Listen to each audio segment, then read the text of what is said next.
Now, another game that, oddly enough, is going to have massive say, Cato, in the conference title race is Alabama and Vanderbilt. Who would have thought that? I know Diego Pavia did, but who would have thought that Vanderbilt, Alabama would be a game that we have circled for this week of the college football season? Only college football. I absolutely love it. If Clark Lee wins this game, this has nothing to do with the segment, but I want to say it out loud. If Clark Lee wins this game, Kalen DeBoer will be 2-0 against Kirby Smart and 0-2 against Clark Lee. Life is crazy. But here's the thing. We're talking a lot about this game. We're talking a lot about Pavia, talking a lot about Ty Simpson, and that's all well and good. It's all important. But I keep telling you, man, your family and friends that are telling you those things, they hate you. I don't know why. They hate you. They're not telling you what's really going on. The narrative is all wrong ahead of this game. Here's the thing. With this game this year's spot is not last year's spot. Everyone's saying, well, hey, Vandy beat Bama last year. Yeah, you want to know why? Because Bama was all fat and happy and was looking at Vanderbilt like they were old Vanderbilt. And quite frankly, Vanderbilt had kind of left some clues out there that maybe Vandy was old Vandy. Like losing to Georgia State. Like losing to Missouri in overtime. Last year, this game was on SEC Network at 4:15. This year, College Game Day's in town for this game. It's 3:30 Eastern ABC. Now, Vanderbilt right now, the spot they're in is very interesting, and that's the part that's not being talked about nearly enough. Vanderbilt this year is just good. You know what I'm saying? Like this year's Vanderbilt is not last year's Vanderbilt. This year's Vanderbilt is number 16 in America. Would everything about the AP poll, think what you want, but if they win this game, they'll be high in the top 10 in my opinion. But right now, number 16, they're not sneaky. It's not a sneaky Vanderbilt team, which to me should say that Alabama is going to actually give them the proper attention in this game. More on that in a second. But you look at what Vanderbilt is right now, like Vanderbilt's good, and we all know Vanderbilt's good. And this is also a spot now where Vanderbilt's not sneaking up on Alabama. Why? Because Alabama, since they lost this game a year ago, you'd have to think has had this one circled when they saw that schedule for this year. Like, yeah, you want to get your lick back. They stormed the field against you in Nashville. They took a goalpost down Broadway in Nashville and threw it in a river. You know how hard it is to drive down Broadway? Much less get a full-on goalpost down Broadway. Like the amount of energy that had to take for that group to get that done, I promise you, that's embarrassing if you're Alabama, and they feel that way. So what's not being talked about with Vanderbilt is, one, they're just good. Two, this is not familiar territory for Vanderbilt. That's one thing that's going kind of under the radar here. Diego Pavia is awesome. They've had attention because of him. But Vanderbilt's not used to being the game that's circled. Last year after Alabama, they went 3-4. Now, granted, they played teams like Texas. They played teams like Tennessee. So it wasn't like they had just an easy schedule after Alabama. But when Vanderbilt got a little bit more attention on them, like, they did not have a winning record. So that's the big thing for me in this spot is Vanderbilt, yeah, Diego Pavia's got to show up. Yeah, all that's true. But this is not really a familiar spot for Vanderbilt to be in when it comes to the national spotlight.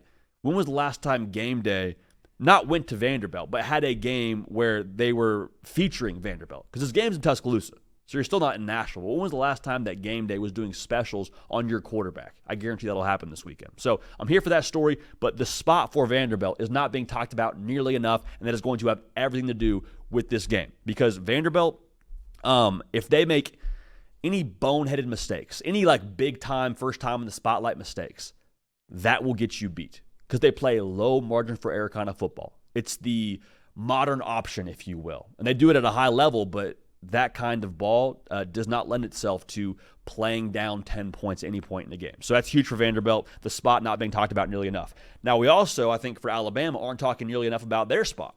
Because this Alabama is, it's easy to say they're walking into the same situation they did a year ago when they lost to Vandy in Nashville. You beat Georgia. Everyone's talking about how good Bama is right now. And last year I was talking about how maybe Kalen DeBoer is like Nick Saban's replacement and you don't miss a beat. That was my take on this thing. But this year, while you still have the Georgia win at your back and the momentum carrying you into that, and you still have to make sure you don't overlook, Vanderbilt and all those things, you got embarrassed already this year. Like you lost week 1 to Florida State. And the way my good friend Jake Crane said this, Alabama got fat shamed after they lost to Florida State, week 1 of college football. It wasn't just like, no, you're not good. Well, it was a bad loss. It's like, man, what is wrong with you? You got, like, what is going on with Alabama? They are not at all who we thought they were. It was it was aggressive the way they got after Alabama. And so when I look at this Alabama team, I don't think we're totally taking account for the fact that that loss still should exist in the minds of this football. There still should be a chippy sense of urgency, underdog mentality to this Bama team. If the fact that you lost them last year doesn't do that for you, then, the fact that you lost to Florida State week 1 should. And I keep seeing that from Ty Simpson, and I feel a little bit like a switch was flipped within him after that loss to Florida State, because we watched that game, and one of my big takeaways of the many that were negative for Alabama was like, man, Ty Simpson wasn't bad. Didn't throw a pick. Didn't have this massive error that you write home about and say, Ty Simpson's not our guy, Alabama. But it felt a little bit like he wasn't yet the guy at Bama, which makes sense. First game starting for Bama, all those things, I understand that. But if you're going to go have success at the level you expect to have success at, if you're a Bama fan, your quarterback can't just be a jag. Can't be just a guy. You have to have a dude at quarterback who knows he's a dude, okay? So Ty Simpson, since that loss, I think has stepped more into that role. Definitely was in that role in that game against Georgia. He's hushing the crowd in Athens. He's giving fiery speeches in the locker room. He takes a piece of the hedges with him to the locker room after they beat Georgia, got in his mouth, talking about walking your trap, take over your trap. I don't know, but I think that level of urgency and the chip on their shoulder, the underdog feel still from this Bama team is a big reason why I still like them in this spot. So Vanderbilt, hear me clearly, they're good enough to hang with Alabama. They belong on this field. This is not last year's Bama or last year's Vandy. This is a good Vanderbilt football team. Last year they were good too, but you hear what I'm saying. This Vanderbilt team can make some real noise. They could beat Bama. But if they're going to beat Bama, to me it still takes some Bama mistakes to lose this game. So I can't wait for this one. I know you can't either. And the thing they're getting wrong about this game is the spot in general. Vandy, bigger spot they're used to. And for Alabama, yeah, it's a big spot for them. Yeah, you can't overlook Vanderbilt. But the Florida State loss, I think, will help them in a massive way because of that. All right. Now, if you want to be at this game, make this very clear. If you're an Alabama fan, if you're a Vanderbilt fan, you're like, hey, Bryant-Denny, Tuscaloosa? Yeah, I want to be at that thing. It's going to be awesome. But I don't know where I'm getting tickets, JD. I got the answer for you. Game Time, the best, fast, easy, safe, effective, affordable way to buy tickets. You can buy tickets last minute. Heck, buy them Saturday morning once you watch College Game Day and say, that looks awesome. I want to be there.